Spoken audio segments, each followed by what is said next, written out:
Hello friends, फिर से मैं डीटी नॉलेज में एक नई कहानी लेके आया हूँ जिससे आपको बहुत कुछ सीखने को मिलेगा। तो कहानी मैं स्टार्ट करता हूँ। ये बिल्कुल रियल कहानी है। हाफिज अफ्रीका का एक किसान था। वह अपनी ज़िंदगी से खुश और संतुष्ट था। हाफिज खुश इसलिए था क्योंकि वह संतुष्ट था। वह संतुष्ट इसलिए था क्योंकि वह खुश था। एक दिन अक्लमंद आदमी उसके पास आया। उसने हाफिज को हीरो की महत्व और उससे जुड़ी जानकारी के बारे में बताया। उसने हाफिज से कहा, अगर तुम्हारे पास अंगूठी जितने भी हीरा हो तो तुम एक शहर खरीद सकते हो। अगर तुम्हारे पास मुट्ठी जितना बड़ा हीरा हो तो तुम अपने लिए पूरा देश खरीद सकते हो। वह अक्लमंद आदमी इतना कहकर चला गया। उस रात हाफिज सो नहीं सका।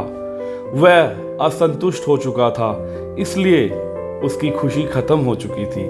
दूसरे दिन सुबह होते ही हाफिज ने अपने खेतों को बेचने और परिवार का देखभाल का इंतजाम किया और हीरे की खोज में वो रवाना हो गया। वह हीरे की खोज में पूरा अफ्रीका तक भटकता रहा पर उसे पा नहीं सका। उसने उन्हें यूरोप में भी ढूंढने की कोशिश की पर ये उसे वहाँ भी नहीं मिले। वो स्पेन पहुँच गया। मानसिक, शारीरिक, आर्थिक स्तर पर वह पूरी तरह टूट चुका था। वह इतना मायूस हो चुका था कि वो बर्सिलोना नदी में कूदकर खुदकुशी कर ली। इधर जिस आदमी ने हाफिज के खेत खरीदे थे वह एक दिन उन खेतों से होकर बहने वाली नदी में अपने ऊँटों को पानी पिला रहा था। तभी सुबह के वक्त उग रहे सूरज की किरणें नाले की दूसरी ओर पड़े एक पत्थर पर पड़ी। वह इंद्रधनुष की तरह जगमगाना उठी। यह सोचकर कि वह पत्थर उसकी बैठक में अच्छी दिखेंगी, उसने उसे उठाकर अपनी बैठक में सजा दिया। उसी दिन दोपहर में हाफिज को हीरो के बारे में बताने वाला आदमी खेतों के इस नए मालिक के पास आया। उसने वह जगमगाते हुए पत्थर को देखकर पूछा, क्या हाफिज लौट आया है? नए मालिक ने जवाब दिया, नहीं, लेकिन आपने यह सवाल क्यों पूछा? अक्लमंद आदमी ने जवाब दिया, क्योंकि यह हीरा है, मैं उन्हें देखते ही पहचान जाता हूँ। नए मालिक ने कहा, नहीं, यह तो महज एक पत्थर है, मैंने इसे नाले के पास से उठाया है। आइए मैं आपको दिखाता हूँ। वहाँ पर ऐसे बहुत सारे पत्थर पड़े हुए थे। उन्होंने वहाँ से नमूने के तौर पर बहुत सारे पत्थर उठाए और उनकी जांच परख करने के लिए भेज दिया। वह पत्थर हीरे ही साबित हुए। उन्होंने पाया कि उस खेत में दूर दूर तक हीरे ही दबे हुए थे। तो दोस्तों, जिस हीरो की तलाश में हाफिज दर दर भटकता रहा और लास्ट में ये सारे हीरे उसी के घर के पास मिले। तो दोस्तों, इस कहानी से हमें जो सीख मिलती है इसके बारे में हम आपसे आगे बात करते हैं।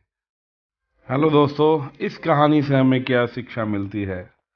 जब हमारा नज़रिया सही होता है तो हमें महसूस होता है कि हम हीरो से भरी हुई ज़मीन पर चल रहे हैं। मौका हमेशा हमारे पांव तले दबे हुए हैं। हमें उसकी तलाश में कहीं जाने की ज़रूरत नहीं, हमें केवल उसको पहचान लेना है। दूसरों के खेत की घास हमेशा हरी लगती है। हम दूसरों के पास मौजूद चीज़ों को देखकर ललचाते रहते हैं। इसी तरह दूसरे हमारे पास मौजूद चीज़ों को देखकर ललचाते रहे हैं।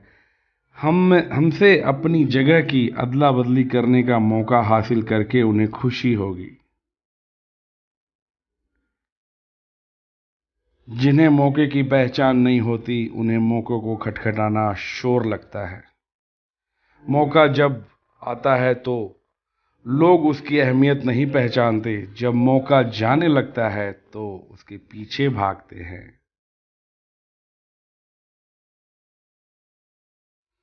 कोई मौका दोबारा नहीं खटखटाता। दूसरा मौके से बेहतर या बदतर हो सकता है, पर वह ठीक पहले वाले मौके जैसा नहीं हो सकता।